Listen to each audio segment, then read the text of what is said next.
Bonsoir à tous, comment allez-vous? Bienvenue dans ce nouveau podcast où nous allons parler des deux matchs de la semaine et de la communication du PSG.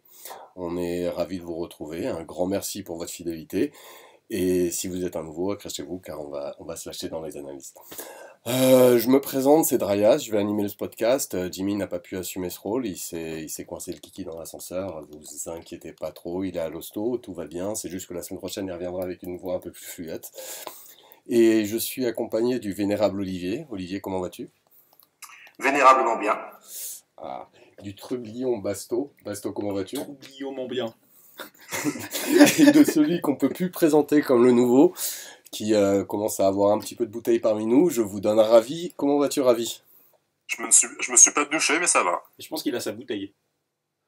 Alors là-dessus, vous m'avez un petit peu perdu, mais je vous propose qu'on commence sans plus attendre. On va commencer par découper ces deux matchs par ligne, en y associant souvent la performance des Rennes pour essayer de dégager une continuité et une éventuelle projection dans l'avenir. Donc on va commencer par la défense, et ce qui est peut-être le plus simple, la charnière centrale. On a vu la fameuse rotation des centraux sur ces trois matchs, laquelle, et ce indépendamment d'une projection, vous avez trouvé la plus solide? Tu commences, Basto. Si on parle sur les trois matchs, celle qui m'a fait la plus forte impression, c'est la charnière d'hier, Kimpembe Marquinhos. Aussi bien sur leur perf collectif que si on somme les deux individualités de la charnière, donc aussi bien individuellement que collectivement. Je reviendrai plus tard en détail. Ok. Et toi, Ravi, qu'est-ce que tu en as pensé? Alors sur ces trois matchs précisément, non, je penserais plutôt à la charnière des Brésiliens, Marquinhos, Silva. Mais vraiment sur ces trois matchs, hein, c'est tout. Ok, d'accord. Ouais, tu pourras étendre après. Olivier, pour toi, laquelle des trois a eu ta préférence? Bon, c'est pas un secteur du jeu où il y a des soucis, hein. La charnière, c'est ce qui marche dans l'équipe depuis le début de la saison. Effectivement, tout dépend de l'opposition et celle qui a eu l'opposition la plus difficile, celle contre Nantes, a été celle qui a donné le plus de satisfaction à mon avis. Ok, et du coup, comment est-ce que vous pensez que Emery devrait aborder cette charnière? Il devrait continuer à tourner? Pour vous, il y a une charnière évidente qui se dégage pour les grands matchs. Comment est-ce que vous vous situez pour ça? Qui veut commencer?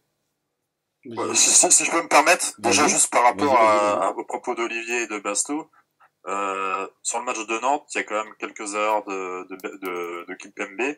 Et c'est ça, en fait, l'axe de progression qu'il doit vraiment avoir, c'est des passes plus précises et plus de concentration.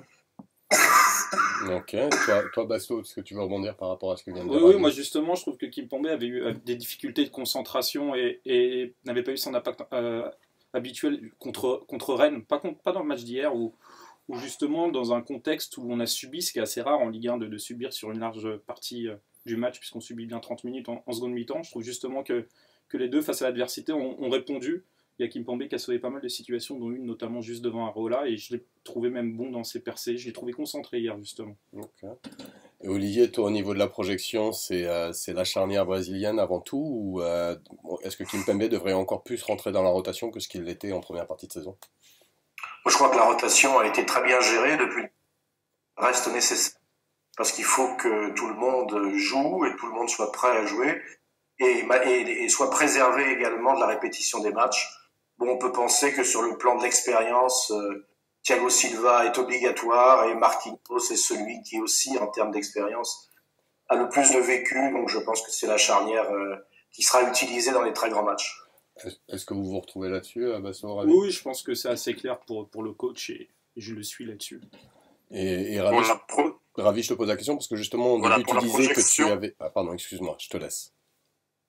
oui, donc je vois plus, effectivement. Bah, en fait, dans un championnat, la charnière Marquinhos, Thiago Silva, c'est ce qu'il y a de plus solide, de plus régulier. Du coup, moi j'ai une préférence pour aligner Marquinhos et Kimpembe.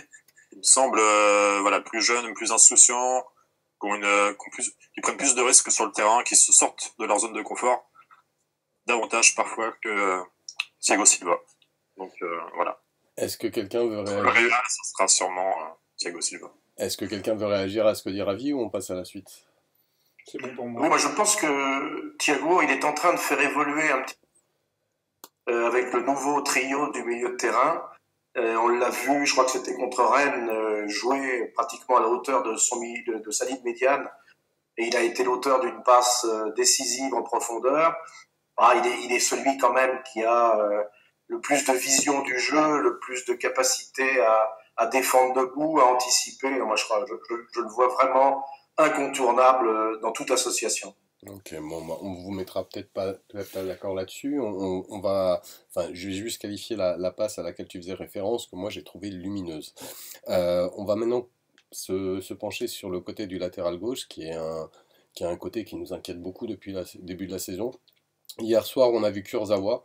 Par rapport à ce qu'il avait montré depuis le début de la saison, est-ce que pour vous, il a gagné des points?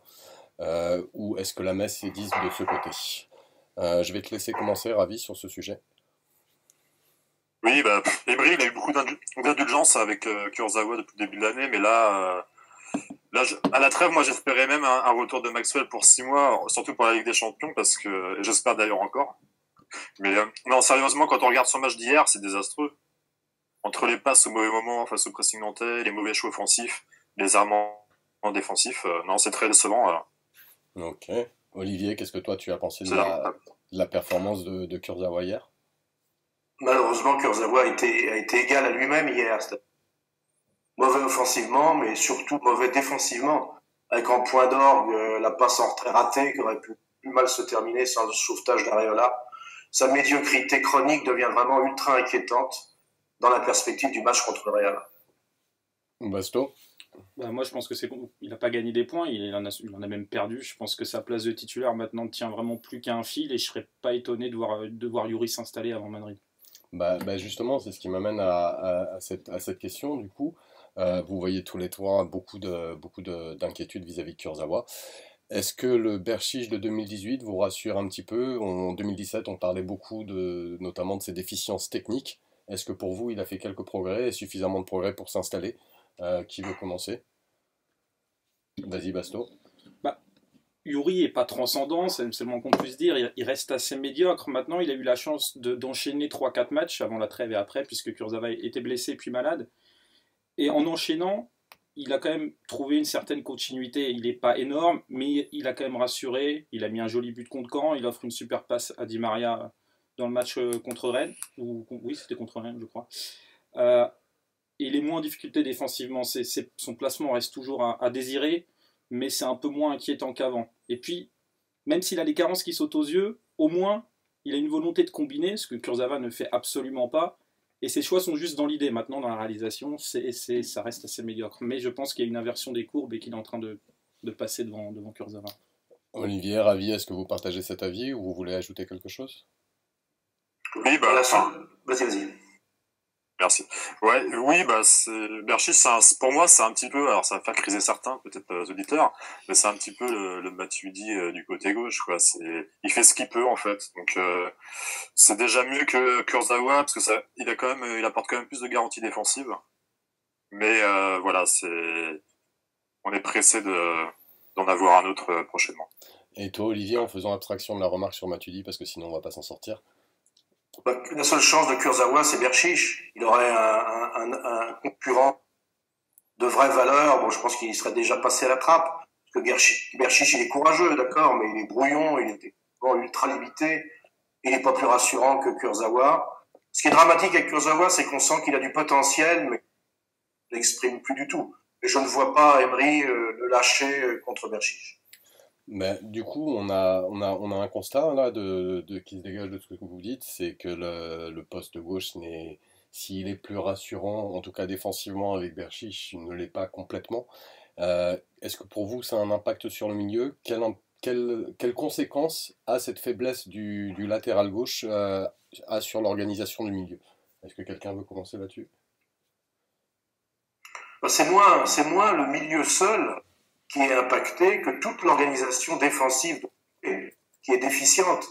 Et si effectivement ils sont déjà pas bons, on peut pas dire qu'ils soient vraiment aidés par l'organisation défensive dans le couloir. Et ça commence par les attaquants, dont on peut déplorer le manque chronique d'implication défensive, le manque chronique de repli. Ce chantier qui est ouvert depuis le début de la saison reste immense. Et je regrette que Emery n'ait pas trouvé plus de solutions parce que vraiment cette animation défensive de côté est notre talon d'Achille et il risque d'être exploité par toute grande équipe qu'on va rencontrer. Basto, est-ce que tu as envie de réagir à ce que dit Olivier? Ouais, j'ai envie de réagir parce que pour moi, Unai, justement, a trouvé une solution. Donc, dans les matchs de Ligue 1, ça n'a pas vraiment une grande influence, le fait que le piston gauche doit courir sans pour autant être une deuxième couche, on va dire, au latéral. Par contre, dans les gros matchs, on avait vu que souvent, c'était soit Draxler, soit Rabiot devait compenser et quasiment jouer deuxième latéral gauche. Et du coup, on se retrouvait en sous-nombre au milieu.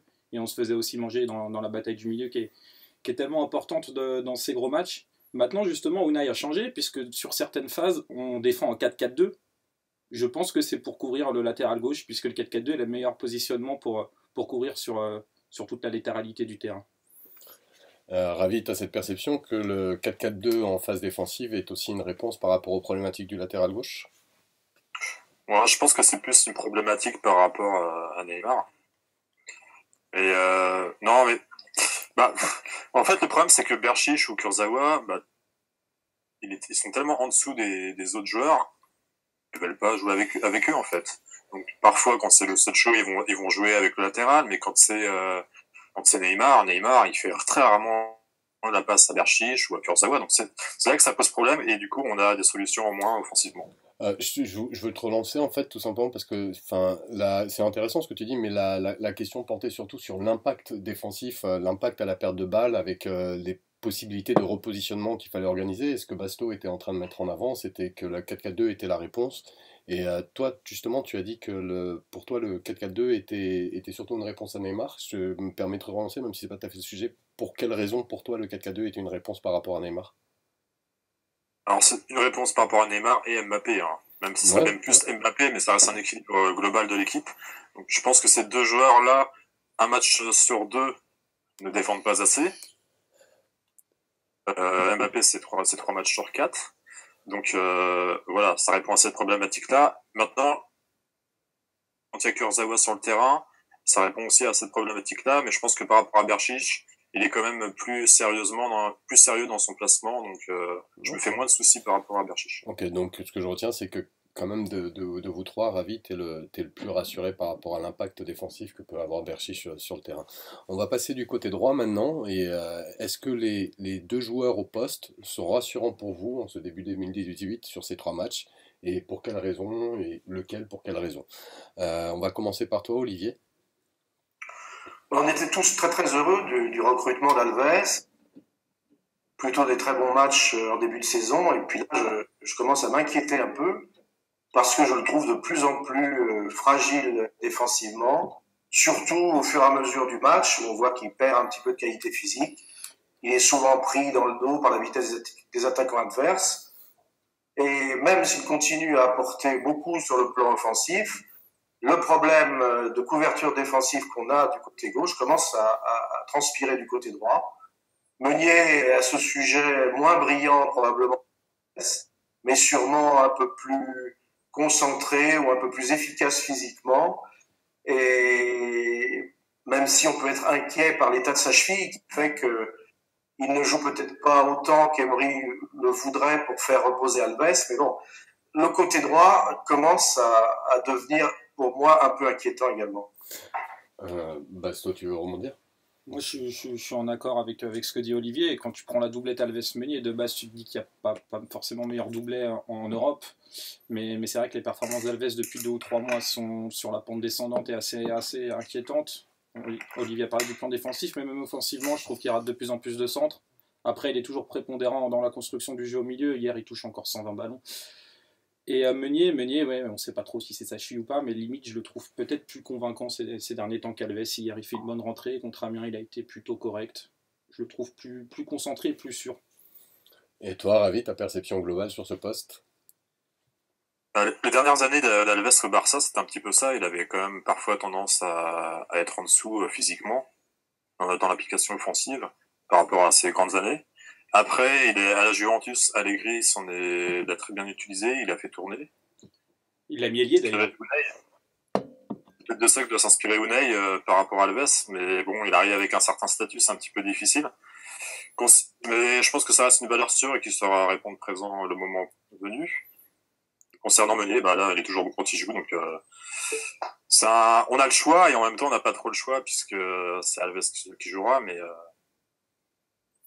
Est-ce que vous, Est-ce que vous trouvez pas justement que Meunier, qui, en dépit de beaucoup de critiques, avait quand même quelques qualités défensives, laisse plus à sa désirer en ce début 2018, notamment sur le match contre Amiens, sur ce chapitre. Et tout à l'heure, Olivier, tu faisais référence à sa blessure. Est-ce que sa blessure ne l'handicape pas? Et est-ce que, compte tenu de cet état de fait, enfin, d'une baisse possible de Meunier depuis quelque temps défensivement, est-ce qu'il continue d'être une réponse crédible pour le poste? Qu'est-ce que tu en penses, toi, Basto? Moi, je l'ai trouvé plutôt pas mauvais en contre Amiens. Il est très très bien rentré dans le match en étant le plus actif. C'est lui qui donne les premiers ballons. Il a tout de suite gagné ses premiers duels. Après, il a eu un trou, effectivement, un trou assez long qui a duré peut-être de la 20e à la 70e. Puis il a de nouveau fini très fort. J'ai pas eu l'impression qu'il était gêné plus que cela. Moi, ce qui m'embête le plus sur le match à Amiens, c'est surtout que tu avais Di Marra qui, encore une fois, oubliait totalement Meunier. Meunier, il multiplie les appels et il est quasiment jamais servi. Il y a un problème de combinaison avec lui alors qu'il propose les solutions. Est-ce que pour toi, Olivier, tu avais aussi Meunier qui était plus faible défensivement, ou est-ce que tu rejoins Basto et tu l'as trouvé cohérent défensivement contre Amiens? C'est pas tellement la valeur de jouer en hausse ou en baisse qui clairement le recrutement d'Alves devait apporter un vrai plus à ce poste et Meunier était parti pour être son remplaçant et lui permettre de souffler un peu pour les grands matchs. Et puis on s'aperçoit qu'il joue pas autant qu'il pourrait le faire. Quand on compare le turnover des trois défenseurs centraux, ça n'a rien à voir entre Alves et Meunier. Alves a multiplié les matchs et il aurait probablement fallu le ménager parce qu'on voit que physiquement, il n'a plus ses jambes de 20 ans. Donc c'est plus cette association dans la gestion qui me pose souci que les qualités de Meunier qui ne me semblent ni en baisse ni en hausse par rapport à l'année dernière. D'accord, merci beaucoup, Olivier. Ravi, tu veux réagir ou on peut passer à la suite? Est-ce qu'il y a quelque chose que tu On peut voulais passer ajouter? à la suite. Ok, d'accord, pas de problème. Donc on va maintenant passer au milieu. On a eu une première mi-temps faste contre Rennes, où on menait 4-0 à la 45e minute et on est un petit peu rentré dans une phase plus délicate, on est un peu rentré dans le rang. Contre Amiens, après avoir retrouvé Draxler, le milieu a semblé plus poussif. Comment est-ce que vous l'expliquez? Basto, ça va être à toi. Moi, je pense qu'il y a eu des soucis structurels et ces soucis peuvent s'expliquer déjà par rapport au jeu de l'adversaire, que ce soit le niveau par rapport à Rennes, c'était un bloc qui n'était pas extraordinaire mais bien plus cohérent, et aussi par leur style de jeu, ça je développerai plus tard, mais par rapport au style qui nous a forcé à pouvoir dézonner. D'accord, merci beaucoup. Ravi. Concernant le match Amiens, c'est ça? Oui, Amiens, ouais. Particulièrement. Déjà, pour parler individuellement de Draxler, je pense qu'il n'est pas encore revenu de vacances. D'ailleurs, il n'a pas été titularisé contre Nantes, donc il y a bien un souci par rapport, je pense, à Draxler et sa remise à niveau pour 2018. Concernant le match en lui-même, du milieu de terrain, je pense que voilà, c'est pareil. On a tellement de matchs, la saison va être très longue. Et quand devant les attaquants ne font pas le travail qu'il faut en jouant simple, tout de suite plus compliqué. Alors là, on parle du milieu, mais je pense pas que le milieu a été moins fort ces derniers temps. Ok, d'accord. Olivier, t'as eu une perception d'un milieu solide, toi aussi, contre Amiens? On parle un peu plus de Draxler parce que c'est Bien sûr, non, tu peux recentrer sur Draxler sans problème. et Draxler, il est connu quand même pour un joueur qui n'a pas une solidité mentale exceptionnelle. Et là, alors qu'il avait été très performant, que Mota avait été blessé, que c'est lui qui avait été privilégié dans l'entrejeu, moi je le trouve pas gai, je le trouve pas joyeux de jouer. On a l'impression qu'il est blessé, et c'était le cas en fin de première partie de saison. Lo Celso a commencé à prendre sa place. Et alors que le milieu avait très bien fonctionné contre Rennes, on attendait beaucoup Draxler au tournant contre Amiens. Et le moins qu'on puisse dire, c'est qu'il a souffert de la comparaison avec son jeune coéquipier. Il a été très effacé et Neymar ne l'a pas aidé pour ça parce qu'il a pratiquement toujours ignoré. Il a fait quelques bonnes interceptions, mais il a été sanctionné d'un carton inutile. J'attendrai de le revoir dans un collectif plus performant, mais j'ai l'impression qu'il a clairement perdu des points contre Amiens, d'autant qu'il avait guère brillé quand il était rentré la demi-heure contre Rennes. Le fait qu'il ne se soit même pas échauffé contre Nantes me pousse à m'interroger sur la place qu'on va lui donner en cette deuxième partie de saison. Et je m'inquiète aussi de savoir, puisqu'on a des difficultés à vendre les joueurs, si c'est pas lui qui va faire les frais de la nécessité d'être dans les clous du FPF. Merci pour toutes ces précisions. J'aimerais rebondir sur un truc que tu as dit, Ravi. Tu disais que pour toi, la performance du milieu se jugeait beaucoup par les aides défensifs des attaquants. Mais est-ce qu'il ne t'a pas semblé contre Amiens ou bon, contre Nantes, on va en parler après, donc parlons d'Amiens. Est-ce qu'il ne t'a pas semblé contre Amiens justement que ce milieu avait plus de difficultés à se projeter que ce qu'on avait pu voir contre Rennes? Ou pour toi, c'est vraiment uniquement les apports défensifs des attaquants qui justifient la prestation du milieu? Bah, même contre Nantes, ils n'ont pas tant Alors, apporté que Nantes, ça offensivement, les milieux. Nantes, On en on reparlera garde, tout à l'heure. voilà, Nantes, on en garde pour un peu après, mais justement par rapport à Amiens, pour toi la défaillance du milieu s'explique uniquement par l'attaque. Il y a pas eu des problèmes de projection, c'est vraiment l'attaque qui Bah, quand justifie tu la joues avec prestation du milieu. le jeu, c'est quand même lui qui a le plus le rôle de numéro 10. Donc c'est lui qui a le rôle le plus avancé, c'est lui qui doit faire le lien entre le milieu et l'attaque. Et c'est vrai que quand Draxler est dans cette période-là, un petit peu comme d'habitude, voilà, c'est un joueur de classe, il peut faire des choses en 2-3 passes, en 2-3 incursions, mais ça suffit pas, il faut vraiment que lui travaille en intensité, et c'est pour ça que le Show a pris le dessus dernièrement. Donc, est-ce que quelqu'un veut réagir au propos de Ravi? Basto peut-être? Bah, moi, je vais réagir par rapport au milieu qui, pour moi, n'est pas qu'un problème des attaquants. Déjà, Amiens a systématiquement passé sur les ailes tout au long du match. Et donc, un joueur comme Rabiot, qui se retrouvait à pas avoir beaucoup à défendre, a eu tendance à vouloir profiter de sa liberté. Et donc, d'ailleurs, il l'a fait avec talent, mais il est beaucoup monté. Et du coup, sur les paires de balles, on pouvait avoir des trous, notamment dû à cette problématique du fait qu'Amiens passait par les ailes. Pour en revenir à Draxler, pour moi, le problème, quand on a un joueur comme lui qui est 8-10, c'est qu'il doit être vraiment le lien entre un des deux milieux et Neymar, on va dire, ou les offensifs. Là, des fois, il était bien placé, mais tu avais Rabiot et Verratti qui se projetaient, mais pas quand Draxler était bien placé, qui était assez éloigné de Draxler. Et en même temps, tu avais Neymar qui recherchait que la provocation individuelle ou à jouer avec Mbappé qui l'a ignoré tout le match. Donc Draxler, des fois, était bien positionné, mais c'est les autres autour qui ne venaient pas l'aider. Donc c'est plus un problème collectif, même si individuellement Draxler a été médiocre. Est-ce que pour toi aussi, Olivier, tu juges Draxler par rapport au collectif ou pour toi, il a tout simplement été médiocre indépendamment du collectif? Je le juge surtout par rapport à l'opposition, parce que de Rennes a été un match où manifestement toute l'équipe était mobilisée pour faire un très bon résultat. Et j'ai trouvé, et puis Rennes a été complètement passif et a laissé faire, alors qu'Amiens, c'était une équipe beaucoup plus solide. Et on sentait les joueurs déjà moins dynamiques qui les avaient poussés à Rennes. Et l'ensemble de ces phénomènes n'a pas aidé Draxler à briller. Draxler, dans un poste qui est un peu différent pour lui, il a quand même besoin que les autres jouent avec lui. Et ça n'a pas été le cas. Donc, certes, il y a de sa faute, mais il y a aussi de la faute des joueurs qui l'ont entouré. Ben, merci beaucoup, messieurs. Maintenant, on va passer à l'autre match de la semaine qui était Nantes, où on a justement retrouvé le milieu de Rennes, à savoir Rabiot, Verratti, Lo Celso.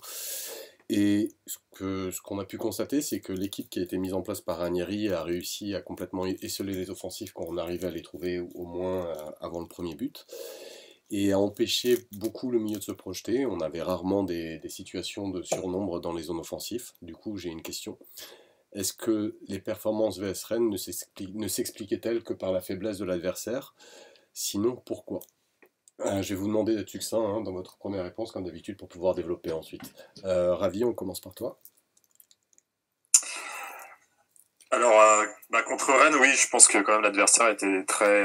Mais par contre, je suis pas d'accord. Pour moi, toute la première mi-temps contre Nantes, l'adversaire était certes bien organisé, mais le pressing était très faible. Sur les lignes, on pouvait quand même développer notre jeu, et c'est pour ça que les trois du milieu ont su développer le jeu. Je constate, c'est que avec ce milieu, on a une tendance à la possession comme avant. Ils ont tendance à se regarder les uns les autres, à savoir qui c'est qui va se projeter en avant. Un moment c'est toi, une fois c'est toi. On sait pas trop en fait. Ça permet tellement qu'on sait plus trop qui fait quoi. Est-ce que vas-y, tu avais fini. Non, c'est Ok, ce que je d'accord. voulais dire. Ok. Alors je vais enchaîner avec Olivier du coup. Est-ce que tu as eu la même perception que Ravi ou pour toi la prestation du milieu contre contre Nantes était plus faible, et est-ce que cette faiblesse s'explique par l'adversité ou par le niveau de l'équipe? Je crois pas qu'il faille que la deuxième mi-temps décevante contre Nantes fasse oublier la première. Moi, j'ai vu vraiment de très très belles choses, notamment de notre milieu de terrain, alors que Nantes était déjà organisé pour effectuer un pressing assez agressif. Très vite, l'équipe entière, et notamment le milieu, a éteint ce pressing, et les joueurs ont très très bien manœuvré l'équipe de Nantes, se sont procurés de nombreuses occasions. Le match, il doit être plié par l'occasion monstrueuse que Di Maria rate, mais sinon, cette première mi-temps, elle est, à mon avis, du niveau de celle pratiquée face à Rennes, avec un adversaire d'un autre calibre que Rennes. Maintenant, la deuxième mi-temps, effectivement, remet un petit peu les choses en question, à la fois parce que Nantes s'est enhardi, mais aussi parce que l'équipe entière a eu tendance à trop reculer, à trop accepter. Donc ça c'est sûrement un petit problème qu'il va falloir surveiller dans les matchs à venir, parce que ce milieu a besoin d'avoir une intensité et un mode moins gestionnaire qu'il ne l'a eu en deuxième temps. Basto, comme t'as la même lecture sur le milieu? Contre Rennes, pour moi, ça s'explique par la faiblesse rennaise. J'en avais parlé déjà pendant ce match-là. Je dirais même qu'on peut appeler ça un bordel rennais, c'est-à-dire que non seulement il ne pressait pas du tout, mais en plus il laissait des espaces énormes entre leurs lignes. Et donc le milieu avait toute la latitude et le temps de construire, donc c'est facile quand on a le temps devant nous. Quand on a 3-4 secondes pour réfléchir, c'est tout de suite plus simple. Maintenant, si je peux réagir par rapport à la performance au match d'hier, pour moi, il n'y a pas eu un pressing haut de Nantes. Ils le font jusqu'à notre but. Derrière, ils font ce que j'appelle un espèce de pressing mi-haut. Et en fait, ils se sont mis à isoler la transition entre Lo Celso et Marco. C'est ce qui nous a beaucoup gêné. On n'a pas su réagir à cela. Je pense qu'on voit encore les petites failles que peut avoir un Lo Celso. Et en seconde mi-temps, il y a eu même une baisse physique de 2 des 3 milieux, puisque Lo Celso et Rabiot ont fini complètement cramés. Et ils étaient un peu à court de solutions pour essayer de compenser cette baisse physique. Bon, alors quand je vous entends, je vois un petit point de désaccord. Si vous le voulez bien, on va se focaliser sur la première mi-temps. Que toi, Olivier, tu as trouvé la production du milieu très très bonne en première mi-temps. Et Basto, par exemple, qui lui a estimé qu'on n'arrivait pas forcément à créer suffisamment d'occasions parce que certaines transitions étaient bloquées. Est-ce que vous pouvez en débattre tous les deux? Je sais pas, tu veux peut-être commencer, Olivier? Moi, quand je regarde les performances, Verratti a été absolument monstrueux dans ce match, comme il l'est depuis quelques matchs. Il a touché 125 ballons, il a fait 4 tacles, 2 interceptions, donc c'est des statistiques qui sont très bonnes. Depuis que Mokhtar n'est plus là, pour moi, il est devenu taulier du milieu de terrain, et ça se maintient de match en match.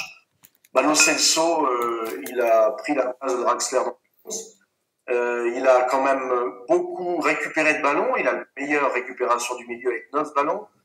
Bon, il faut voir que c'est un milieu qui est très très jeune, parce que Verratti fait office de vétéran avec ses 25 ans, tandis que Rabiot n'a que 22 ans, Lo Celso 21 ans.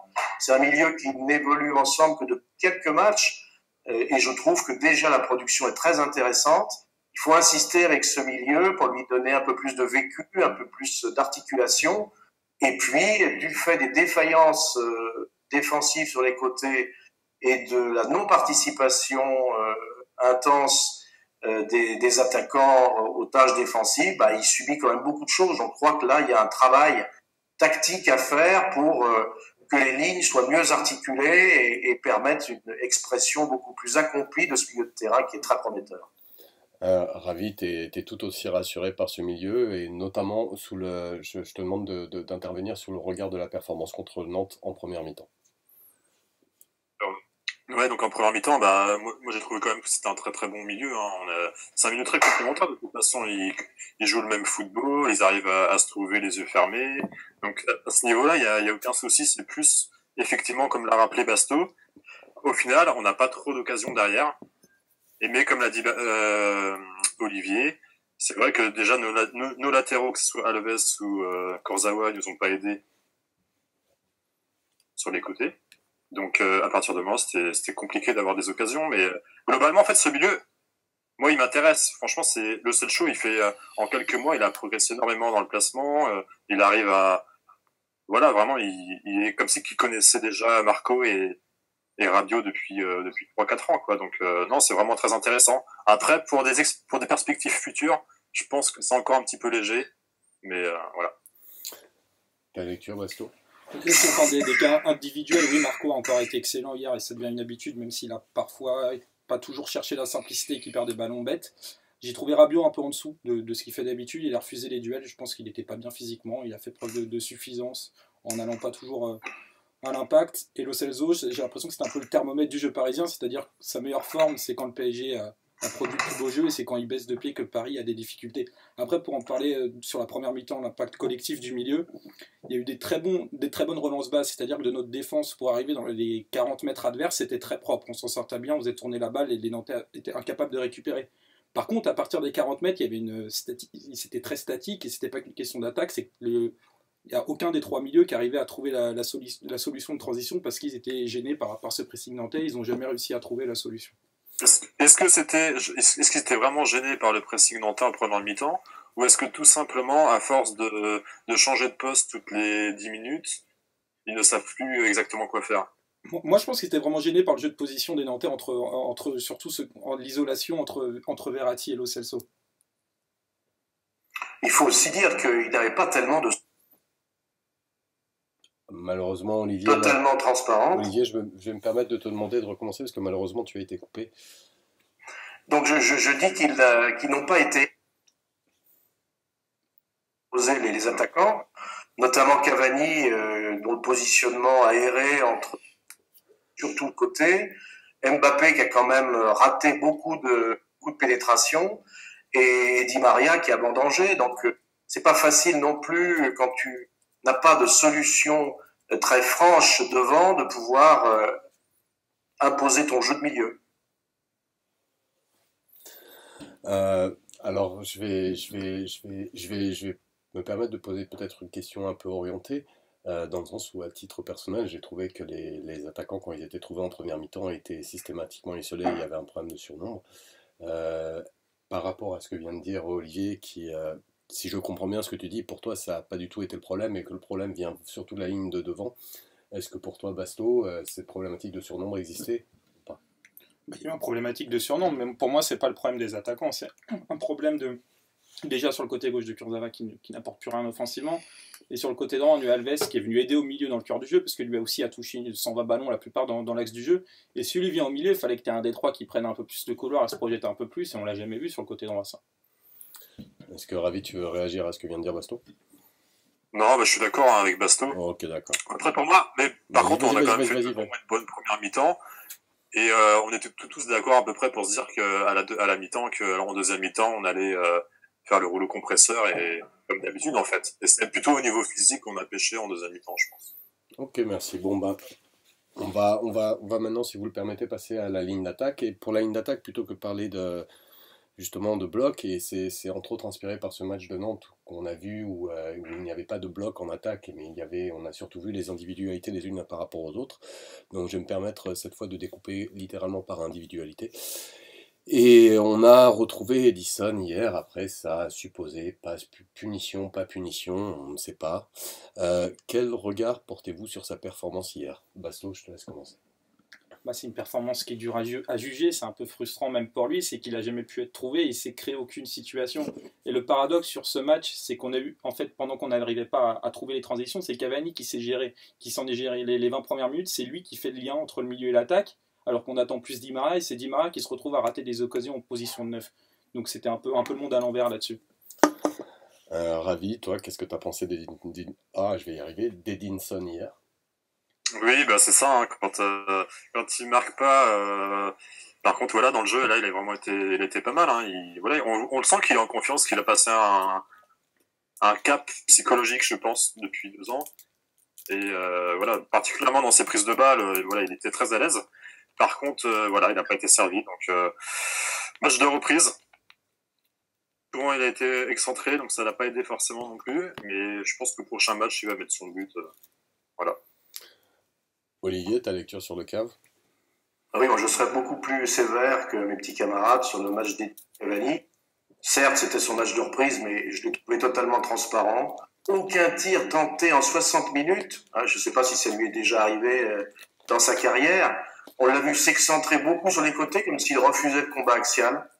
Et alors qu'il claquait but sur but, il y a pas si longtemps que ça, laissant croire que le record de Zlatan allait tomber sous peu, il est quasiment muet depuis quelques semaines. Moi, je ne reconnais le Cavani qui cassait tout en début de saison. Je me pose beaucoup de questions sur Cavani en ce moment. Basto, je te laisse répondre à Olivier. Moi, j'ai aucun souci sur Cavani. D'ailleurs, hier, il décale magnifiquement sur le premier but. C'était un match de reprise. Il a sûrement fini fatigué vu qu'il sera à la 60e. Je me fais pas de soucis particuliers. Ravi. Oui, il a déjà connu comme ça des périodes pendant 2 semaines, 3 semaines où il marque plus de buts, mais ça va vite revenir. Je pense que là, c'est vraiment un épiphénomène. Ok, d'accord. Alors, on va passer maintenant sur la semaine de Kylian. Quel regard est-ce que vous portez sur ces deux prestations? D'abord contre Amiens et ensuite contre Nantes. Ravi, je te laisse commencer.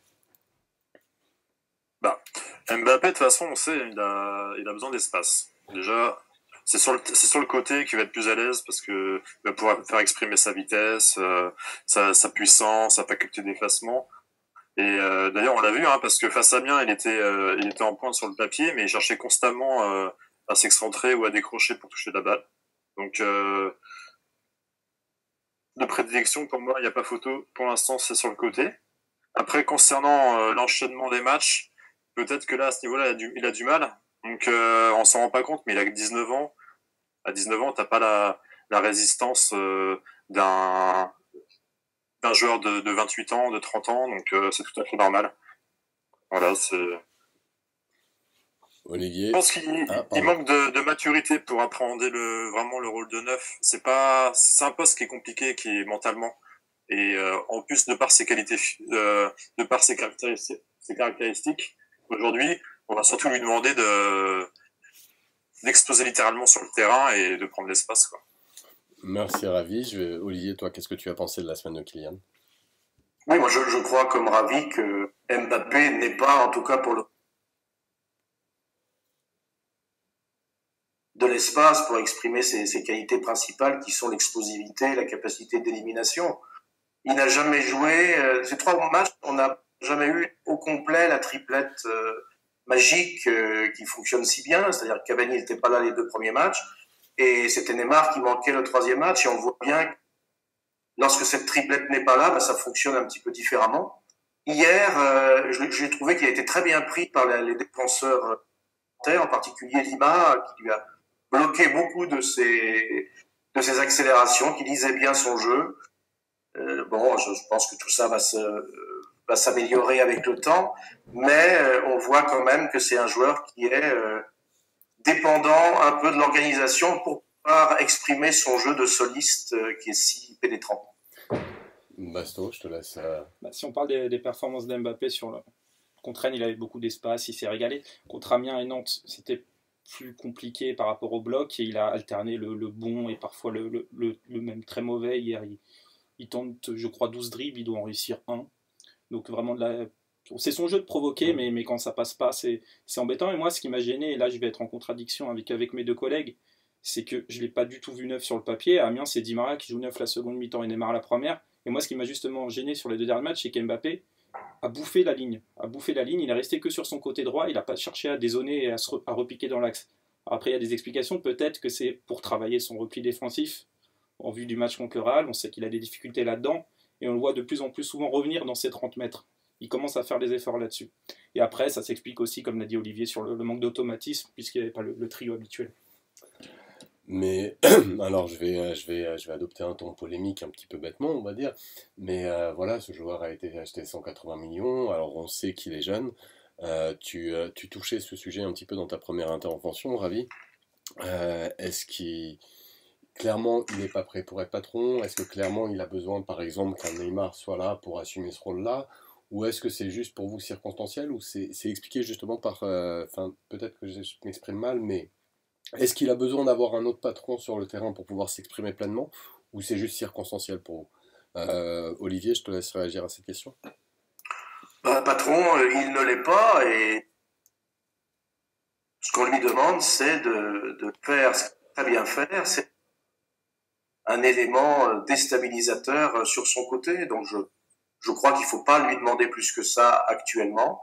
Des patrons, il y en a suffisamment dans cette équipe, que ce soit Neymar comme animateur offensif, que ce soit Alves comme remonteur de pendule, que ce soit Thiago comme gestionnaire de la défense. Donc laissons à Mbappé la fraîcheur, l'insouciance et entre guillemets le manque de responsabilité de son jeune âge et profitons des qualités exceptionnelles qu'il a. Plus tard peut-être on lui demandera d'être un patron. T'as la même lecture, Ravi? Oui, exactement. C'est impensable d'imaginer Mbappé comme le patron. Même ce que je considère comme le meilleur joueur au monde depuis 10 ans, Lionel Messi, même lui à Barcelone, il a mis 2-3 ans avant d'être considéré comme le patron. Donc non, il faut le. Puis quand un Neymar, Cavani et tous les autres joueurs autour de lui, tu peux pas être considéré, tu peux pas avoir cette responsabilité-là. Et tant mieux parce que faut le laisser, comme a dit Olivier, dans son insouciance, dans sa fraîcheur et qu'il apprenne, qu'il continue à apprendre. Alors pour être vulgaire dans ma formulation, est-ce que lorsque c'est le joueur le plus cher sur le terrain, est-ce qu'on n'est pas en droit d'attendre un petit peu plus de lui, Baston? Non, bah déjà, pour moi, si c'est pas le patron, pour moi, c'est un patron, contrairement à ce que dit Ravi Olivier, pour la simple et bonne raison qu'à chaque match important, il répond présent. C'était le cas à Monaco contre City, Dortmund, c'est le cas cette année contre Munich. Dans chaque gros match, c'est un de ceux qui répond le plus présent et qui montre tout son talent. Donc, pour moi, il n'y a pas grand-chose à redire. Du moment qu'il est bon dans les gros matchs, il a le droit de temps en temps d'être un peu plus transparent ou neutre dans les matchs qui comptent moins. Ok, d'accord. Ben, merci beaucoup, messieurs. On va inévitablement un petit peu aborder le Lightgate. Alors, pas directement pour l'instant. Ce qu'on appelle le Lightgate, c'est la crise qui a provoqué les retards de Cavani et Pastore. Et ce qu'on a pu voir, donc, c'est tout à coup qu'on a vu du Di Maria à tous les matchs. Est-ce que pour vous, il a su tirer son épingle du jeu? Olivier, tu commences. Bon, Di Maria, il a fait du Di Maria, c'est-à-dire il a exprimé quand même beaucoup des qualités qu'il a et quelques faiblesses qu'il a aussi. Je trouve qu'il est quand même beaucoup mieux qu'il a été dans cette première partie de saison. Di Maria, c'est souvent l'homme de la deuxième moitié de saison. Là, je l'ai trouvé plus confiant, plus allant. Il a fait un très très bon match contre Rennes. Il a été un peu moins bien les plans. Le match de Nantes, s'il convertit les très belles occasions qu'il a, bon, on dit que c'est un match très réussi parce que tout le reste, il n'a pas été mal. Mais bon, on est toujours un peu sur sa fin avec. Ben, merci beaucoup, Olivier. Je vais te proposer d'enchaîner, Baston. Bah, moi, ce joueur m'énerve et c'est pas ces matchs-là qui me rassurent. Il avait été étincelant contre Rennes, je me dis chouette, on aura besoin de ce Di Maria là pour la deuxième partie de saison. Je commence à y croire. Puis derrière, il nous fait un match contre Amiens où même s'il fait une passe décisive, je le trouve désespérant, des touches de balles superflues, une absence constante de combinaison où il ignore totalement son latéral, et ça, quel que soit le latéral qu'il joue, c'est toujours constant avec ce joueur-là. Contre Nantes, il débute très bien de nouveau. Ah tiens, il y a quelque chose d'intéressant, et puis derrière, on ne le voit plus, à part sur ces deux occasions qu'il rate tout seul face au but. On a quand même acheté Di Maria pour porter le PSG au départ, on l'a acheté pour être vraiment un joueur influent et régulier. Il l'est pas ou beaucoup trop peu. Il va faire un bon match de temps en temps, mais on n'est jamais sûr avec lui. On n'est jamais sûr de ce qu'il peut faire. Ravi, tu vois quelque chose à ajouter à cette question? Non, bah c'est ça. Di Maria, le problème, c'est que dans une saison, il est régulier, et dans un match, il est régulier aussi. Là, hier, il commence bien, il commence très bien le match, mais tout de suite, voilà, c'est vraiment, c'est dommage parce que c'est un joueur qui crée beaucoup de choses, hein, et qui crée des occasions, qui court quand même sur le terrain, voilà, qui crée, qui demande la balle, qui va produire, mais souvent des mauvais choix en fait. Et puis comme l'a dit, moi ce que j'aime pas du tout, c'est quand il oublie à chaque fois ses latéraux, ça je ne supporte pas quoi. Il manque de simplicité, il veut toujours en faire trop en fait. Bah, merci Mais beaucoup. par contre, il sera utile. On a tellement peu d'attaquants aujourd'hui capables de remplacer les trois devant qu'on a fortement besoin de lui et qui sera utile sûrement. Je vais revenir sur ce point justement. C'est du coup comment est-ce que avec le retour, donc on a les trois titulaires en puissance que sont Neymar, Cavani, Mbappé. Comment est-ce que vous voyez Emery l'utiliser cette saison? Est-ce que vous le voyez juste l'utiliser reposer les titulaires, ou est-ce que vous le voyez utilisé comme une carte dans certains matchs? Quelle est votre lecture sur ce sujet? Je te laisse commencer, Ravi, parce que justement tu en parlais un petit peu.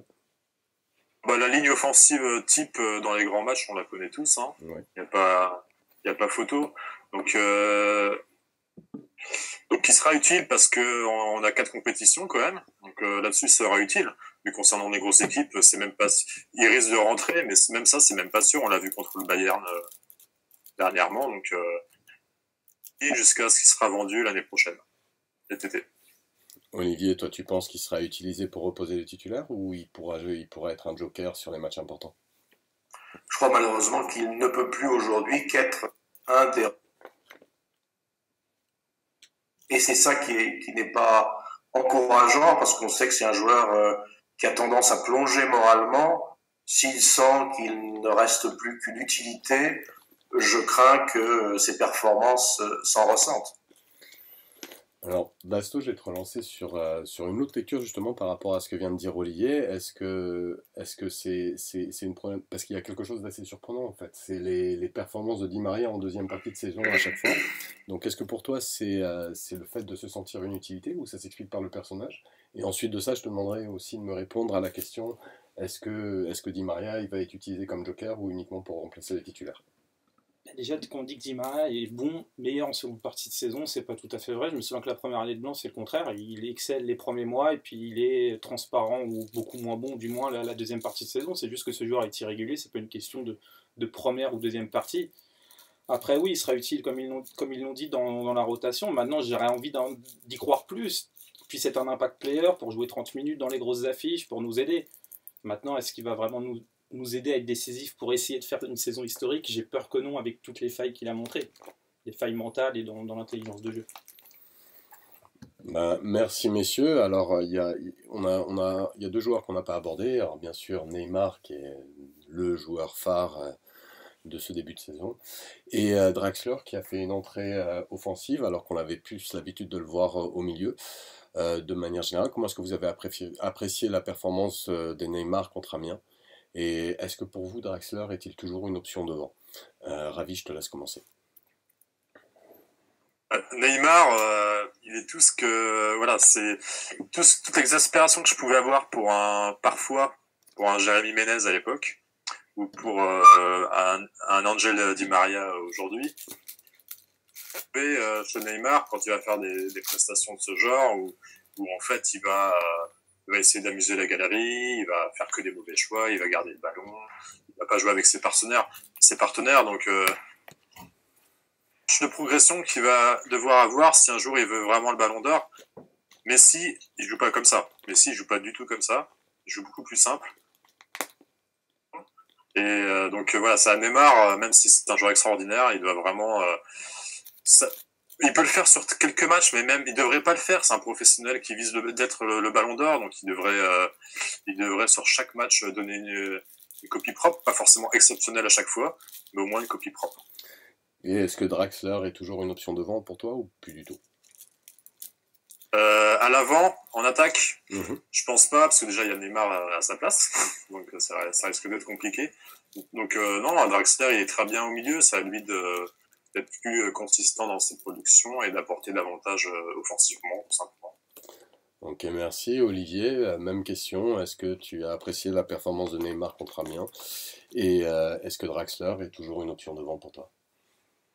Autant Neymar, il avait été extraordinaire contre Rennes, comme toute l'équipe d'ailleurs, autant là,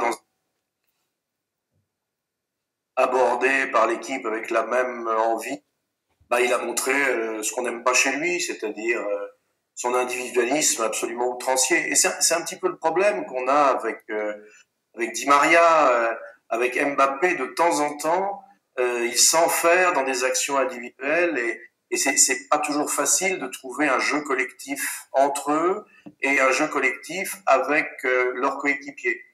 Alors bon, on sait que c'est Neymar, on sait que il est comme ça et que ça, on va pas le changer comme ça. C'est à la limite prendre conscience que parfois cet individualisme le dessert comme il dessert l'équipe, mais si c'est pas lui qui prend conscience, je sais pas qui parviendra à lui faire comprendre. Quant à Draxler, il a un peu le même caractère que Di Maria, c'est-à-dire c'est des joueurs sont pas constants, c'est des joueurs qui sont pas très forts mentalement. Faut quand même pas oublier que ce sont ces deux joueurs-là qui ont porté un peu l'attaque en fin de saison dernière, qui ont sauvé un petit peu la fin de saison du PSG, qui se retrouvent remplaçants quasiment institutionnels de trois de devant qui sont indéboulonnables. Et vu leur caractère, je pense que ça va être très difficile pour eux d'accepter la situation. Est-ce que tu as aussi une lecture d'abord psychologique ou est-ce que tu as une autre lecture sur ces deux joueurs? Bah, sur Neymar, oui, on a vu un Neymar qui reste essentiel, même quand il est énervant, comme contre Amiens, c'est-à-dire qu'il va enchaîner les pertes de balles à vouloir forcer tout seul en oubliant Draxler sur ce match et le latéral. Après, c'est lui qui provoque le penalty, c'est lui qui le transforme, donc il reste toujours essentiel malgré tout.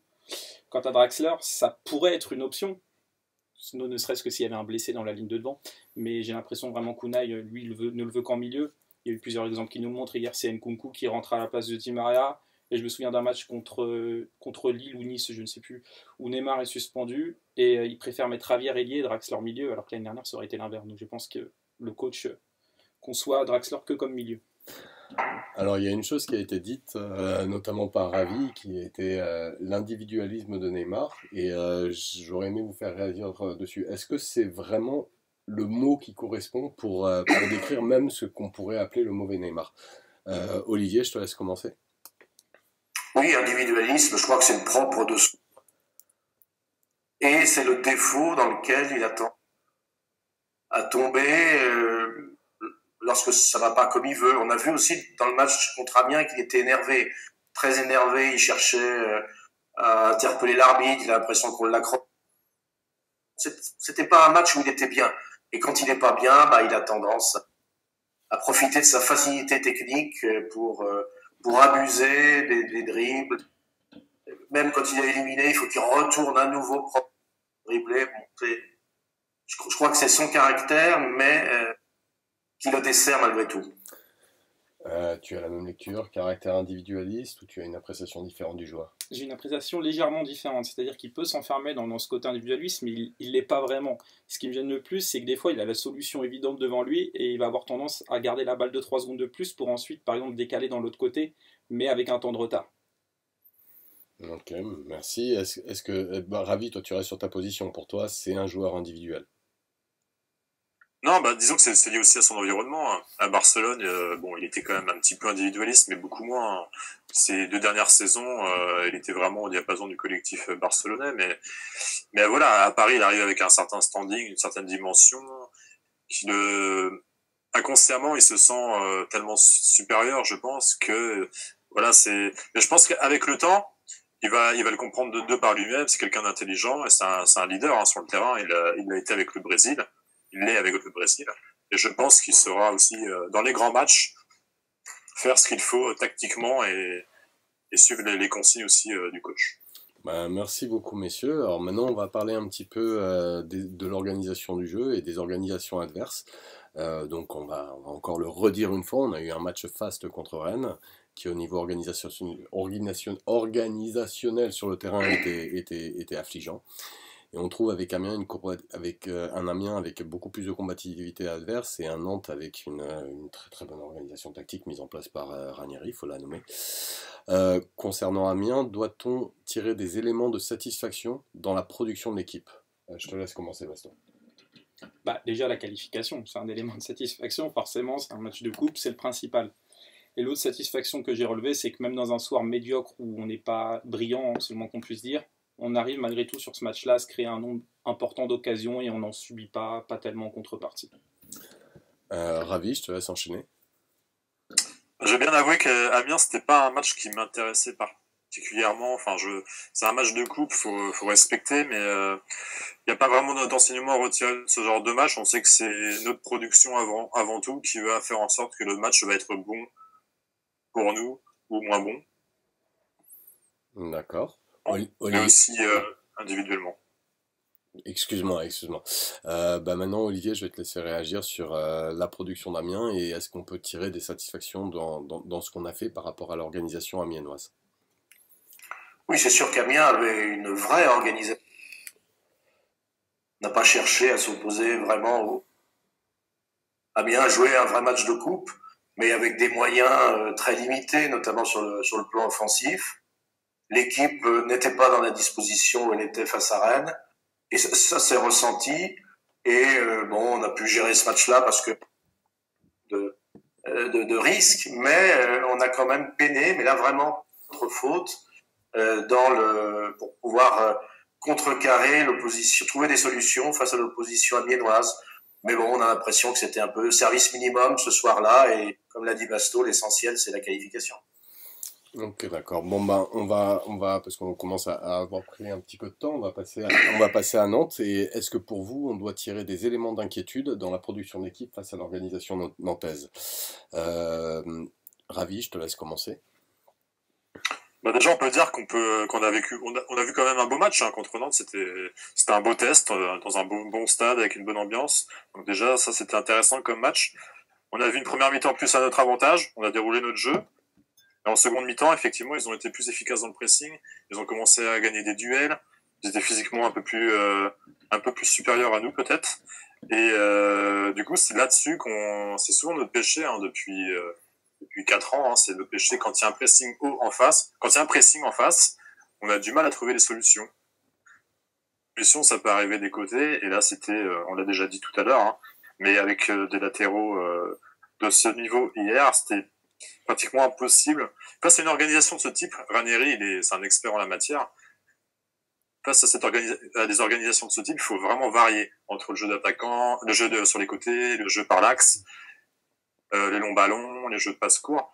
Et là, hier, c'était en deuxième mi-temps, c'était juste, on n'avait pas vraiment de collectif, quoi. C'était pas subi. Enfin, on a géré et on a subi en même temps. Olivier, toi, ta lecture justement sur l'organisation nantaise, c'est peut-être ce qu'on a vu de plus cohérent depuis début 2018. Et est-ce que notre production face à cette organisation est riche en enseignements, et est-ce que ces enseignements peuvent être des causes d'inquiétude? Quelle est ta lecture sur cette question? Je crois qu'il y a vraiment eu un contraste entre les deux. Et ce contraste est moins dû.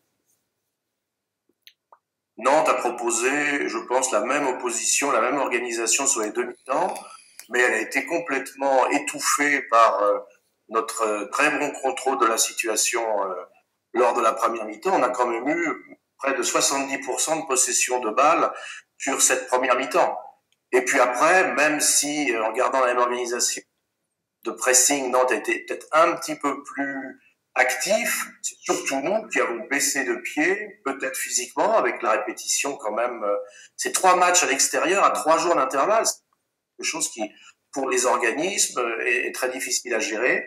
Et bon, je pense que c'est plus nous qui sommes responsables de ces demi-temps très discordantes que véritablement Nantes, qui a fait son jeu, mais qui, bon, nous a quand même pas proposé une opposition monstrueuse. Merci beaucoup Olivier. Donc maintenant je vais te passer la parole Basto, mais je vais rajouter comme petite annexe à la question, si tu veux bien répondre après. C'est justement, Olivier mettait en avant un chiffre qui était les pourcentages de possession en première mi-temps, mais j'ai envie de corréler ce chiffre avec le nombre d'occasions qu'on a eu en première mi-temps. Autant on a eu une possession effectivement avait vraiment dépassé les 60%, il me semble, je me souviens plus du chiffre exact, mais il me semble qu'on a eu que 3 occasions. Ouais, on a que 3 occasions, dont une très nette, c'est la barre de Di Maria après le but. Et la possession, elle ne veut pas dire grand-chose si tu regardes pas où tu l'as. Et on a eu la possession souvent entre nos transitions défensives et dans les 40 derniers mètres adverses. Après, dans les 40 derniers mètres adverses, on ne faisait pas grand-chose. Donc ça, c'est une espèce de possession assez stérile et qui ne sert pas à grand-chose au final. Après, est-ce que si on doit tirer des éléments d'inquiétude, moi, j'en vois pas particulièrement. On fait 3 matchs en une semaine à l'extérieur. Il y a certains éléments qui sont fatigués. T'en as d'autres qui sont en cours de rythme, comme Cavani qui est en reprise. Et j'ai même envie de tirer des éléments positifs.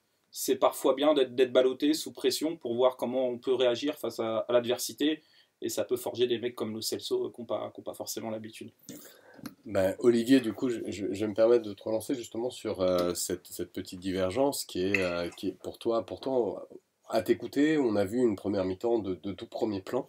Et si effectivement, comment est-ce que tu expliques, toi, de ton côté, ce paradoxe qu'il y a d'une possession extrêmement avantageuse et d'un nombre d'occasions qui ressort de cette possession qui est relativement faible? Moi, je le remarque à nouveau. Cavani très difficile à trouver, qui a été obligé de souvent reculer pour pouvoir mener le jeu, alors que c'est pas vraiment ses qualités. Mbappé qui a raté beaucoup de dribbles, qui a été très bien maîtrisé par les défenseurs, en particulier Lima. Et puis Di Maria qui a oublié ses partenaires et qui vendange des occasions. Même si on n'a pas eu beaucoup d'occasions parce qu'on n'a pas proposé beaucoup de solutions devant, on en a eu quand même 2 supplémentaires qui auraient dû permettre de tuer le match à la mi-temps. Et moi, c'est cette défaillance-là que je relève en premier. Alors, je vais maintenant passer la parole à Ravi. Est-ce que tu partages la lecture d'Olivier? Oui, plutôt. Enfin, je partage les deux visions un petit peu, même si je suis moins dur que Bastos sur la première mi-temps. Moi, je pense quand même qu'on a fait quand même une bonne mi-temps. Effectivement, on n'a pas d'occasion pour les raisons que j'ai expliquées tout à l'heure par rapport à l'apport des latéraux et à nos attaquants un peu moins forts. Mais collectivement, c'était une belle première mi-temps, collectivement. Ensuite, moi, ce qui m'intéresse dans ce match, enfin, après ces 3 matchs, surtout après le match contre Nantes, c'est quelle est la solution qu'on peut apporter quand il y a un pressing efficace en face de nous. Et ça, c'est une question que, voilà, je réitère la question, mais c'est une question qu'on a du mal à répondre depuis 3-4 ans. Ok, ben, merci beaucoup messieurs. On va passer maintenant on va passer en revue les rendez-vous de la semaine. Euh, alors on a un rare match à domicile avant le Real avec la venue de Dijon. Comment est-ce que vous jugez cet adversaire et comment est-ce que vous anticipez ce match? Olivier, je te laisse commencer. Dijon, je dirais, c'est l'adversaire un peu. Une équipe qui va pas mettre dans le fond et puis ça nous permet enfin de et à domicile, on est pratiquement intraitable. Donc je pense que c'est une très bonne occasion de reprendre une bonne progression collective, de resserrer les boulons, d'avoir un match qui va permettre de redémarrer notre progression. Donc moi je suis assez satisfait de cet adversaire et de ce retour à domicile. Basto. Dijon, c'est une de mes équipes coup de cœur depuis l'année dernière. C'est une équipe qui cherche, quel que soit l'adversaire, à jouer, constamment à jouer. Souvent, leurs matchs finissent à 2-2, 3-2, avec des scénarios assez fous. Et du coup, pour nous, c'est plutôt positif parce qu'ils vont chercher à jouer, ils vont laisser des espaces. Et je pense que du coup, on va en profiter et on risque de se régaler, de voir un beau match. Ravi. Tout à fait d'accord avec Basto. Je pense que vraiment que c'est une équipe qui va nous aider justement à retrouver confiance, surtout dans l'efficacité. Et j'espère vraiment que Draxler sera titulaire pour le remettre en marche comme il a été en début de saison. On espère aussi le retour de Neymar et peut-être de Pastore dans le groupe. Ravière. Merci beaucoup Ravi. Alors je vais me permettre de gagner un petit peu de temps en enchaînant avec la question suivante. Donc le déplacement contre Lyon, qui est le premier gros choc de 2018. Comment est-ce que vous trouvez Lyon en ce moment et est-ce qu'il faut les craindre? Basto, je te laisse commencer. J'ai pas beaucoup vu les derniers matchs de Lyon, mais de ce que j'ai entendu ou du peu que j'ai pu voir, c'est une équipe qui est assez irrégulière dans ses performances. Maintenant, contre Paris, ils font toujours des gros matchs. Ils mettent toujours l'intensité nécessaire, ce que j'appelle une intensité, on va dire, entre guillemets, Coupe d'Europe.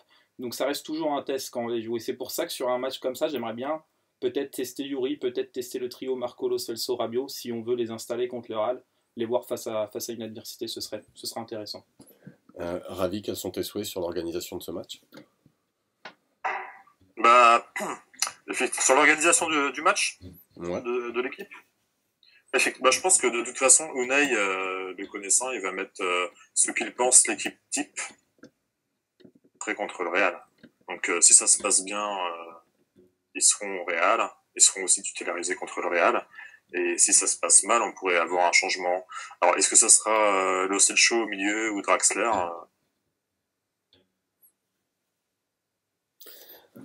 Merci à toi, Ravi. Olivier, toi, quelle est ta lecture de l'équipe lyonnaise et qu'est-ce qu'il faut craindre?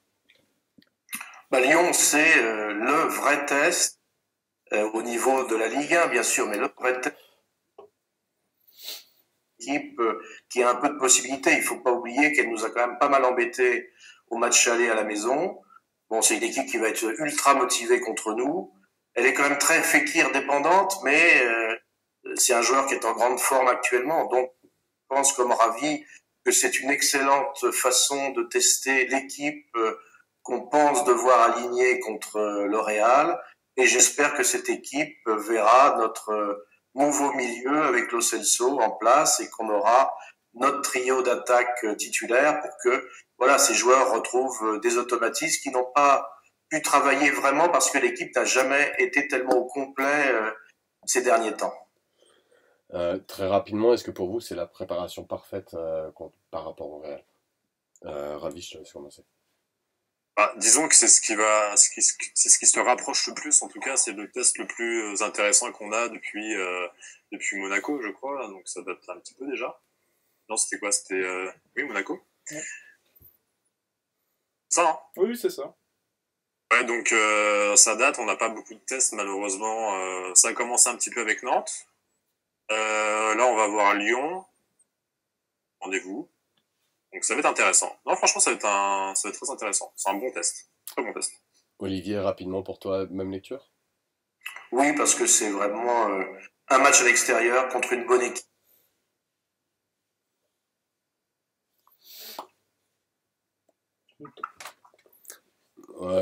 Basto, je vais te demander d'enchaîner. Bah, Lyon n'a pas les mêmes caractéristiques que le Real, donc c'est difficile de dire que c'est un test qui ressemble. Mais pour tester certains joueurs, comme j'ai dit tout à l'heure, et aussi pour tester la qualité de notre pressing face à un pressing adverse de qualité, comment on va s'en sortir au milieu, ça va être intéressant. Alors on est un petit peu pris par le temps, donc je vais me permettre d'avancer. On va parler du fameux late gate, les problématiques de communication du PSG qui ont été mis en avant par la crise déclenchée récemment. Au-delà de la description des événements où malheureusement tout a été dit, est-ce qu'on peut faire quelque chose selon vous pour calmer une presse à vide ou au contraire faut-il ne rien faire? Olivier, quelle est ta lecture? Il faut faire en tout cas différemment. Je crois qu'une des erreurs le seul journal sportif français. Je ne sais pas si c'était évitable, mais en tout cas, c'est pas une bonne idée parce qu'effectivement, ils sont à l'affût de la moindre chose pour déstabiliser. Et là, vraiment, l'incident du Letgate, c'est un incident qui arrive régulièrement. Ça, y a pas de quoi fouetter un chat, mais ça a tellement merdouillé la communication en ordre dispersé des uns et des autres qu'on a tout fait pour tendre la joue qu'ils n'ont pas hésité, bien sûr, à frapper. Donc, on est extrêmement fautif dans cette affaire-là, mais les problèmes de gestion de communication ne sont pas nouveaux au PSG. Alors, je vais me permettre de te lancer, Basto, en recadrant juste un tout petit peu. Voilà, Olivier a très très bien décrit la situation. Maintenant, qu'est-ce qu'on peut faire? Qu'est-ce qu'il faut faire? Est-ce qu'il ne faut rien faire ou est-ce qu'au contraire, il va falloir communiquer pour toi? Il faut communiquer, il fallait communiquer plus tôt sur cette affaire-là. Mais maintenant. Ah bah maintenant, il faut faire quelque chose. Déjà, au moins que la communication interne soit plus propre, parce que là, apparemment, Unai n'était pas au courant des raisons de Pastore, alors que lui se dit au courant. D'après Culture, ni Unai, ni Maxwell, ni Enrique n'ont pu communiquer, donc tu n'as pas de communication interne. À la limite, la communication pour le public et que si ça règle en interne, c'est pas un souci, mais au moins qui se structure là-dessus. Ravi, quelle est ta lecture? Oui, bah exactement. Si la communication interne avait été bonne, il n'y aurait pas eu de problème externe. Donc c'est avant tout au sein du club de faire les choses de la bonne façon. Alors peut-être que depuis les changements de direction, il manque à ce niveau-là. Il y a aussi le départ aussi de... il me semble. Non. Donc... on t'a pas entendu on t'a pas entendu le départ du directeur de communication. Oui, de Toulouse. Oui. De Toulouse. Donc voilà, là, j'espère que depuis cette affaire-là, au moins Antero et Nasser ont réglé le problème parce que c'est dommage de gâcher quelque part des clubs à cause de petites broutilles comme ça. Donc voilà, ils doivent anticiper. Par contre, moi, je suis pas d'accord avec Basto, c'est que je pense pas qu'ils avaient forcément besoin de communiquer. Par contre, à partir du moment où Thiago Silva a parlé, pour revenir sur cette affaire, là, effectivement, il fallait tout de suite... je me permets d'intervenir parce que vraiment tout a été dit sur cette affaire et l'approche qui semble un petit peu plus intéressante de dégager, c'est qu'est-ce qu'on pourrait mieux faire, les fautes. Alors après, j'entends effectivement que certains auraient aimé une communication en amont, que certains n'auraient pas souhaité une communication en amont, mais une communication interne cohérente. Mais du coup, voilà, je vais recentrer parce qu'il y a une problématique dans le club. Enfin, est-ce une problématique avec Nasser en président et il a un organigramme qui était très précis? Est-ce que pour vous, les problématiques de communication interne peuvent être réglées tant que l'organigramme du club reste en place? Je te laisse commencer, Bastien. Je pense que c'est un problème au-delà du PSG. Je pense que c'est un problème du Qatar qui aime bien verrouiller, vraiment tout verrouiller et qui se coupe de tous. Et du coup, ils entretiennent le flou tout seuls. Et on est un peu des pyromanes, quoi. On crée nous-mêmes notre feu et on l'entretient au lieu d'éteindre les flammes directement. Et je ne crois pas que ça va changer, malheureusement. Ravi, toi, est-ce que tu penses que par rapport à l'organigramme du club, on peut faire évoluer la communication interne ou tu penses que comme Bastos c'est bloqué? Bah, je sais pas si Basto parlait de la communication interne ou externe. Je pense Ah, qu'il parlait c'était plus externe. non, là on parlait de la communication interne. On parlait de la communication interne. Concernant la communication interne, bah, tout est possible au sein d'un club. Ils sont assez compétents tous les uns les autres pour pouvoir prendre des décisions à ce niveau-là, pour pouvoir nommer quelqu'un, et pour s'organiser entre Maxwell. Alors c'est vrai que Maxwell Antero, c'est peut-être pas forcément des grands communicants, je ne sais pas. Que fait Luis Fernandez dans le club? Mais c'est vrai que depuis le départ de Léo, je pense qu'ils ont été échafaudés avec Léo en fait. Parce que il communiquait beaucoup. Enfin, moi personnellement, ça me plaisait. Mais par contre, ça s'est mal terminé et ça a peut-être échaudé aussi Nasser. Alors Olivier, moi, je vais te relancer parce que justement, indépendamment des hommes comme Antero et Maxwell, on parle de Reeves, on parle je me souviens plus bien du nom de l'avocate qui est Sophie Jourdain. voilà, Sophie Jourdain qui est très très proche de Nasser et justement, indépendamment de ça, il y a une problématique de communication dans l'organigramme interne et il y a des gens comme ça de l'ombre qui ont quand même une mainmise sur la manière avec laquelle la communication se passe. Et est-ce que justement, pour toi Olivier, on peut bypasser cette organisation ou est-ce que c'est bloqué? Justement, comme le disait Basto avec l'organisation qui vient du Qatar. Quelle est ta lecture dessus? Je te veux à partir du moment où on situe la communication d'un club, c'est une personne et une seule qui parle à l'extérieur. Pour qu'elle parle à l'extérieur, il faut qu'à l'intérieur, les choses soient réglées. Les joueurs, ils ont dans leur contrat des obligations de respect. Toutes les choses doivent être verrouillées à ce niveau-là et rien ne doit sortir en dehors du club sans que le club en donne l'autorisation. Là, dispersé, en se reprenant les uns les autres. Donc, le problème est effectivement peut-être un problème de phobie du Qatar dans le cadre de la communication, mais dans un club comme le PSG, qui est un club où l'image est hyper importante, il est nécessaire de verrouiller ça, que la communication soit totalement contrôlée en interne et qu'en externe, il n'y ait qu'une seule personne habilitée à porter la voix du club. Ça semble quand même pas très compliqué de faire ça. Manifestement, si, et il faut donc croire qu'il y a un fou qui est délibérément ou maladroitement au sein du club. Ok, ben maintenant si vous le permettez, on va commencer à parler de la communication sportive, pas de la communication des crises. Et on a pu constater que le Real a communiqué très très fort sur le PSG, avec dès début janvier Zidane qui déclare que Bale et Ronaldo seront à la fois ménagés et utilisés pour avoir un pic de forme mi-février, c'est ce qu'il avait annoncé. Ensuite de ça, il a 2 fois déclaré que le Real était, alors il faisait plus cette déclaration par rapport au championnat, mais il y a forcément l'extension par rapport à la Ligue des Champions, que le Real était une bête qui pouvait toujours se réveiller et toujours griffer très fort, jusqu'à en parler concrètement. De son côté, Unai n'en a parlé qu'une seule fois dans une interview au Marca. J'aimerais qu'on parle de la communication des Real. Est-ce que pour vous, c'est une bonne communication pour préparer un choc? Je te laisse commencer, Basto. Moi, je trouve Zidane perdu dans sa communication et de plus en plus au fil des jours. Au début, il faisait des allusions qui pouvaient être acceptable, mais je trouve qu'il en parle de plus en plus. Il donne l'image vraiment d'un coach perdu et qui a peur, mais même les joueurs en parlent beaucoup. Et malgré toute leur expérience, ils sont en train de tomber dans le piège de l'autopression et c'est préjudiciable pour eux, je pense. Et je pense que Zidane ne les rassure absolument pas avec ses déclarations. Ravi, toi, qu'est-ce que tu penses de la communication du Real depuis début 2018 par rapport au choc à venir? Bah, moi, j'ai pas le souvenir qu'un coach du Real de Madrid parlait autant d'un huitième de finale 2 mois avant.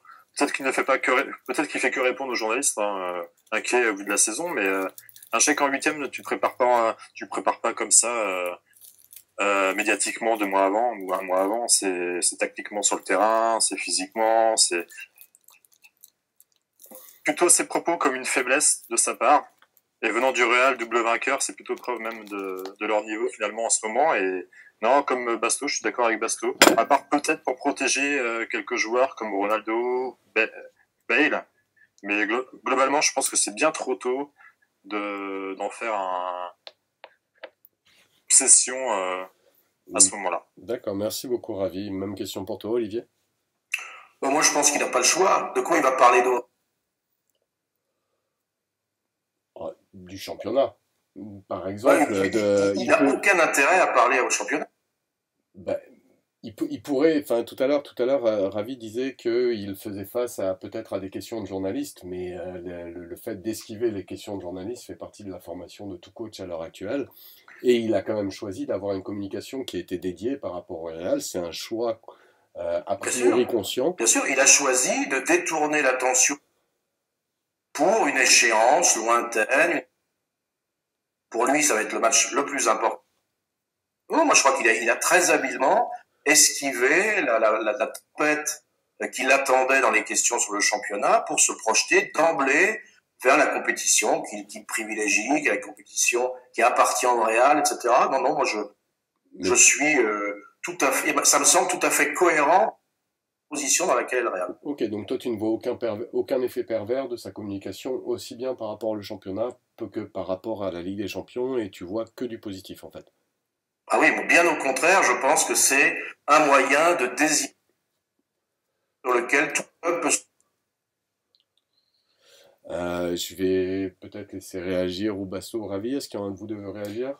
Oui, parce que au-delà de parler du PSG, quand je dis qu'il est perdu, c'est que même quand il parle du championnat, maintenant, il sort des phrases. Si c'est un coach étranger en France qui sort, il se fait lyncher. Zidane a sorti ce week-end: je ne comprends pas ce qui ne va pas, je ne sais pas ce qui se passe. Il donne vraiment l'image d'un coach qui ne contrôle plus rien. D'accord. Ravi, tu veux ajouter quelque chose? Bon, j'ai déjà tout dit hein, sur Ok. quand Bah, tranche avec un communicateur comme Carlo Ancelotti, qui est très serein jusqu'à le jour J, alors que là, à parler toutes les semaines de ça, ça reste que, enfin, c'est vraiment une preuve de faiblesse. D'accord, bah merci. Maintenant, pour aborder l'autre chapitre qui est lié à la communication, c'est littéralement impossible sans en parler de la presse et de l'importance qu'a pris la presse aujourd'hui dans le football. Le PSG s'est doté cette année d'un community manager, je pense qu'on apprécie tous, de par ses tweets, qui est plein d'humour, mais la visibilité de Twitter n'est pas encore celle de la visibilité des journaux. Et on parlait de l'Espagne, avec le Real. L'Espagne a littéralement des organes de presse qui sont peut-être pas au service des journaux, mais avec lesquels les clubs jouent au niveau des informations, pas donner d'informations, qui fait que ces journaux vont vraiment défendre. En France, on a une cartographie qui est complètement différente, avec un seul journal, mais avec lequel on a été parfois en conflit ouvert. Est-ce qu'on peut continuer comme ça, à se stigmatiser vis-à-vis de la presse sportive de notre pays? Est-ce que c'est quelque chose de raisonnable? Ravi, je te laisse commencer.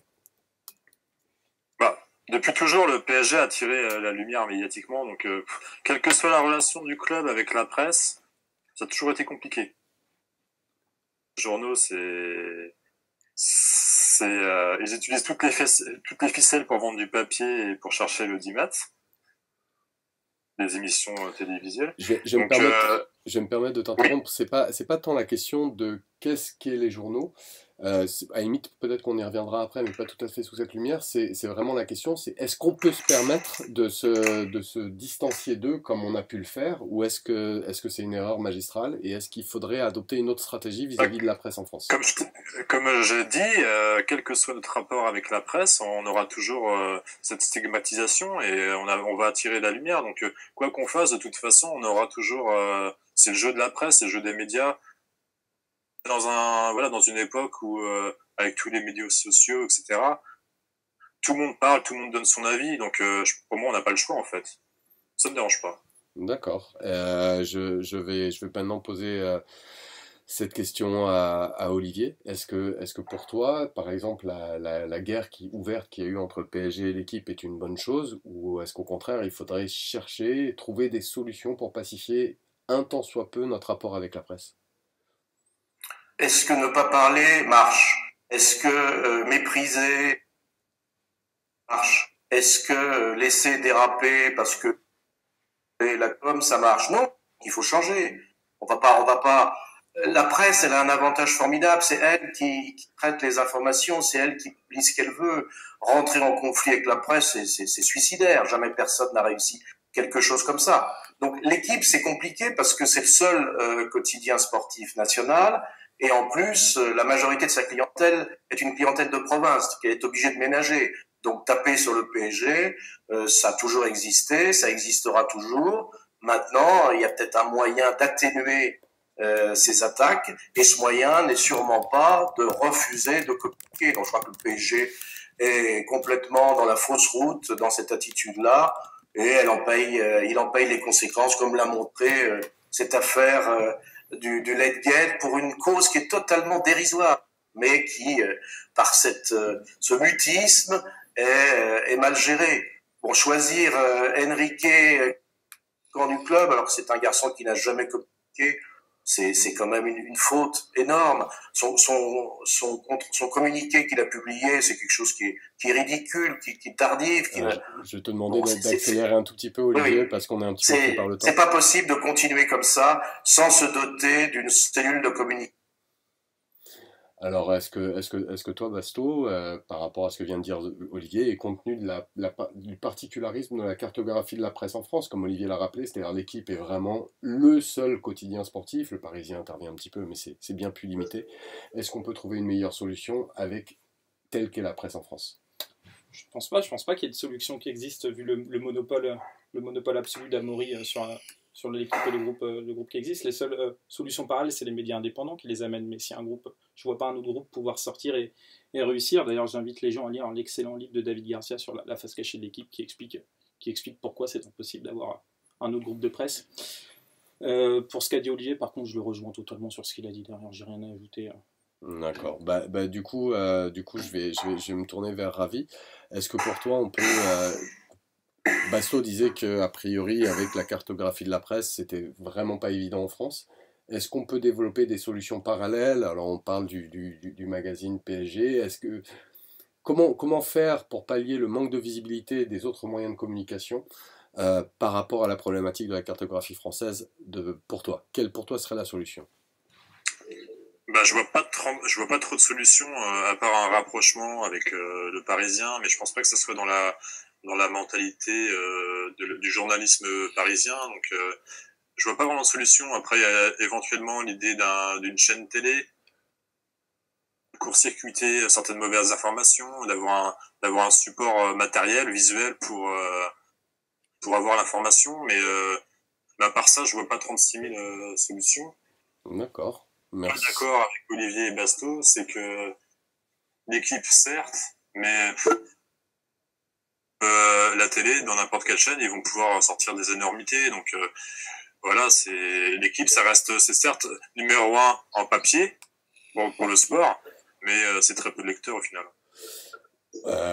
Oui, alors après, il faut rajouter à l'équipe 21. L'équipe a quand même une certaine lisibilité et une certaine crédibilité, même si elle est beaucoup critiquée. Et tu as l'équipe 21 qui, avec certaines émissions phares, fait des... Je me permets de garder la parole, fait des audiences. Est-ce que pour toi, Olivier, la solution proposée par Ravi, qui est de créer une télé pourrait être la solution, ou est-ce que on est obligé de se marier avec l'équipe ou le Parisien, en sachant que ce mariage peut être très compliqué compte tenu de la culture française? Quelle est ta lecture, Olivier, toi, de solutions parallèles qu'on pourrait développer? Ni chaîne télé, parce que ça ne sera pas regardé, ni mariage, il va y avoir des rapports professionnels avec un média que de toute façon on ne contrôlera pas. Moi, je pense qu'à l'époque où Canal était propriétaire du club, Canal était un média, les rapports étaient nettement plus avec l'équipe qui ne le sont aujourd'hui. Cette politique d'ostracisme de l'équipe, de mépris de l'équipe, est quelque chose qui se retournera forcément contre le club. Merci pour cette lecture. Donc on va cesser le podcast ici. Alors, est-ce que quelqu'un veut réagir? Peut-être Moi, je voudrais Basto juste rajouter un tout et petit Ravi, truc, c'est à qui j'ai coupé la au-delà parole. de la cartographie, c'est est-ce que le public demande autre chose? J'ai pas forcément l'impression, ceux qui veulent aller sur les sites indépendants voir avoir un autre Exactement. contenu, ils vont, mais est-ce que le public français veut vraiment autre chose? Je ne pense pas. Merci Basto. Ravi, tu voulais dire quelque chose? Je t'ai coupé la parole tout à l'heure, excuse-moi. Non, mais c'est ça, c'était comme l'a dit Basto, c'est la France, dans sa pluralité, aime ça, s'en joue. Ils savent la réalité des choses, ils savent qu'on en joue, on est dans le football, c'est la passion, c'est la rivalité entre les clubs, c'est la chambre. Voilà, et c'est pas l'équipe qui va façonner non plus les esprits, et chaque individu a sa propre façon de voir les choses. Merci beaucoup, Ravi. Bon, on va clore ce podcast qui a été particulièrement long. On est presque à 1h30. Merci à vous. Bonne soirée. Soyez sages surtout. Et j'espère qu'en tant qu'auditeur, vous avez pris du plaisir. Et je vous donne rendez-vous la semaine prochaine. On aura un programme chargé avec le débrief des matchs contre Dijon et contre Lyon.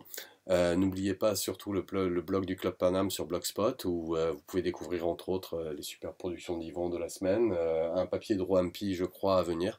Il suffit de taper le Club Paname sur la barre de recherche de Google et ça ressort tout de suite. Messieurs, il ne me reste plus qu'à vous souhaiter une bonne fin de soirée et surtout au revoir aux auditeurs. Ciao tout le monde. Salut, merci à tous. Merci, bonne soirée.